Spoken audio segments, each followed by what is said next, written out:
G'day friends, it's been a while, but there's been a lot going on, and part of what was going on was the fact that I've shifted my residence to another state. Been about 1,200 kilometres, 1,200 miles I should say, from where I used to be, and there's a good reason I have moved, but that's not the purpose of this video. But what I did want to talk about was just the way a lot of these content creators want to make a business out of providing information to people. And I've got nothing against it per se, because a lot of these people do have good information, but they don't have the best information, and sometimes they don't have the best intentions. Sometimes they have selfish motivation just to, you know, line their own pockets and just make some sort of business on the side, and then hopefully they can quit their job and just do YouTube full time, or TikTok full time, or, you know, Rumble full time. But really all they're doing is gathering information and aggregating headlines and just regurgitating material that they hear from someone else. Not a lot of them have original material, because you'll listen to someone and then you'll hear them talking about something that you heard some other guy talk about, and they're very entertaining. I mean, some of the production is good, and like I said, a lot of the information is good information. However, you know, I heard a saying once, you know, buy the truth but don't sell it. I think that's how it goes. I mean, whoever's selling truth, I need to question, because with what's going on, it ought to be a labour of love, a sacrifice to actually just tell people the truth about what's going on, and tell people the truth in general. You shouldn't be charging people to tell them the truth. And it's bringing me to the point of the video where what happens is, if you continuously extract money from people, it leaves them less to do with to actually help other people, like just normal everyday people in the real world. And that's the problem with income tax, because it used to be that people were provided for welfare wise, you know, health wise, you know, education wise. They were provided for by charity. They weren't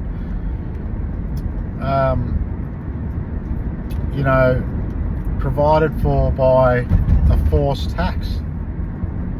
And what happened when the government started forcing the tax in the United States, you know, we're talking 19, whatever it was, I think 16 could have been the Income Tax Act, and then furthermore 1933, things like this, and progressively the taxes get more and more, to the point where today people don't have any other disposable income to actually give to charity and to people that may need help, because all their money is going to tax and land tax and property tax and this tax and that tax. And furthermore, the people that need help, you know, they don't fall on others for charity like they used to with their cap in their hand. They go to the government, the priests of this world who work at Social Security, and they pray to the men who call themselves benefactors but exercise authority one over the other.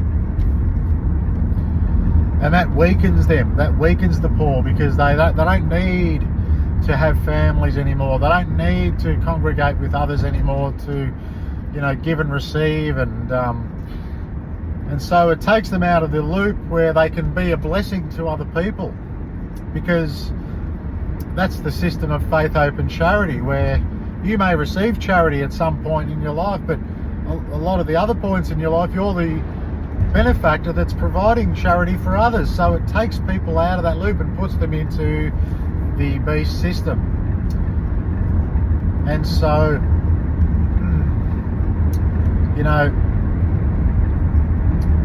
that's another reason why people shouldn't be charging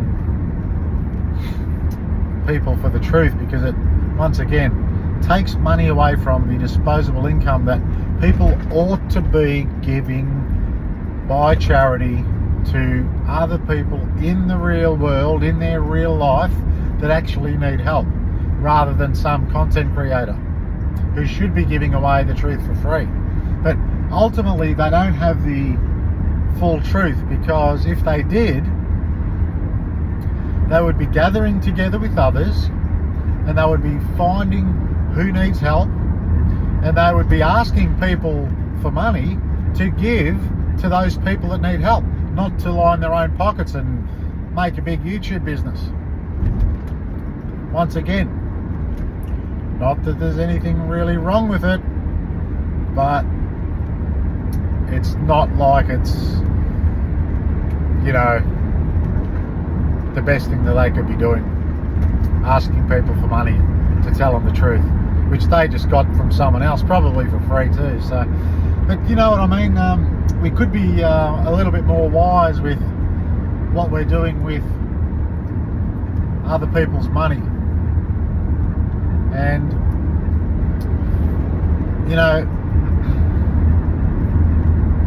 it's going to become more and more necessary to help other people, and it's going to be more and more important to try and produce more, so that we have more to give away to people that need help, and not to some Substack provider who puts their material behind a paywall a lot of the time. You might as well subscribe to the Wall Street Journal or the New York Times or something. We should be spending our money and giving by charity, and that's the real message, and that's what people really should be talking about. They should be talking about coming together, congregating with others that are on the same page, looking out to others that are congregating to see who needs help, pooling your resources to provide for those that are on the same page who may need help, or that in the your extended networks that possibly need help, that could be attracted to groups like this that are coming together for the sake of others and the sake of Christ at the end of the day, because it is Jesus Christ who, just historically with the documentation, outlined this form of government more so than anyone else in history. I mean, if there's anywhere else, just show me the documents.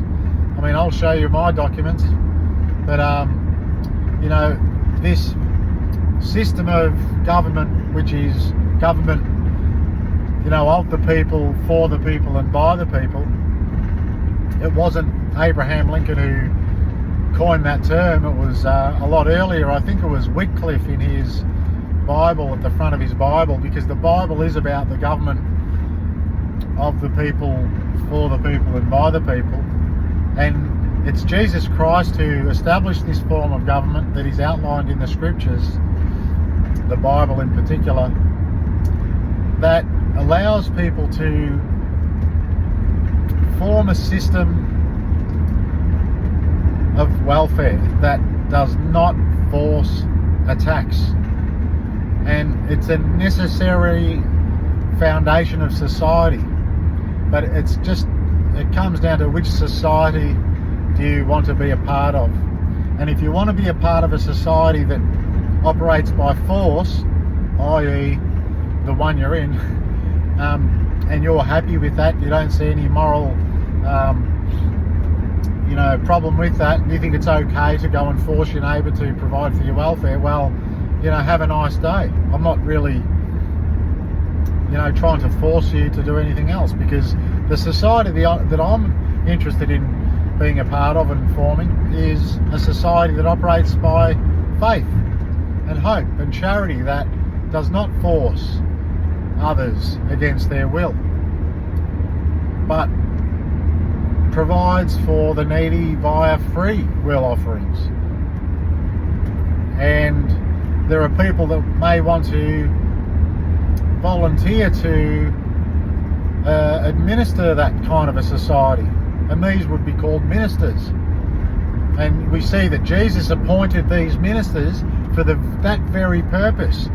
And the churches weren't just about a bunch of people coming together and clapping hands and talking about morality and things like this, although they did do that. Maybe not so much clapping hands too much, but obviously they did talk about morality as a foundation of society, but they were more practical in their purpose than most people realise, because at that point you had the Pharisees and the Romans there dictating society, operating by force and corruption, and you had Jesus Christ who comes along and wakes people up to their situation and provides a way out, provides a way forward, and he calls people out of that system. And that was, the Greek word for that is ekklesia, to call out an assembly from the current system to form a new society and administer welfare to others that may be called out of that society. And we see that in the Bible. So, this is what we should be doing with our resources, actually providing for a proper society that does not operate by force, rather than trying to tell people what's going on and making money off it, which, once again, people got to do what they got to do, but I'm not saying that's not the most, I should say I am saying that is not the most noble use of other people's money. So if you're interested in an alternative society, a parallel society, a fractal network of others seeking the kingdom of God, the right to be ruled by God and not by men,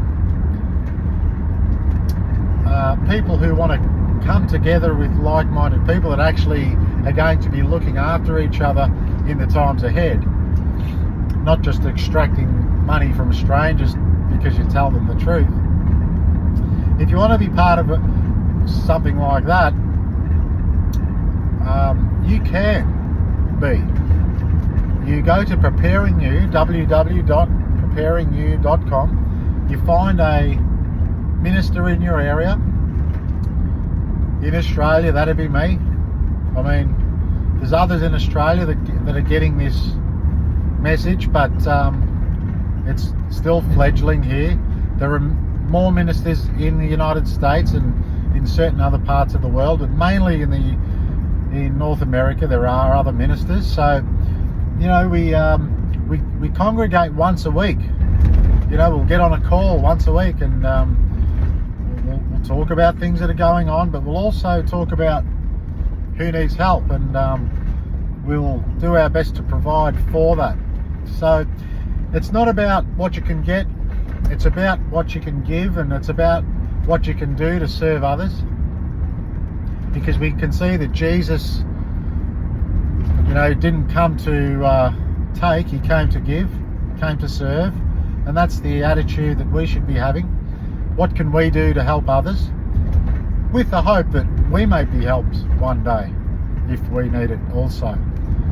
But we're building a network of that kind of a spirit, and we're looking for ministers, and we're looking to grow the network. So go to Preparing You,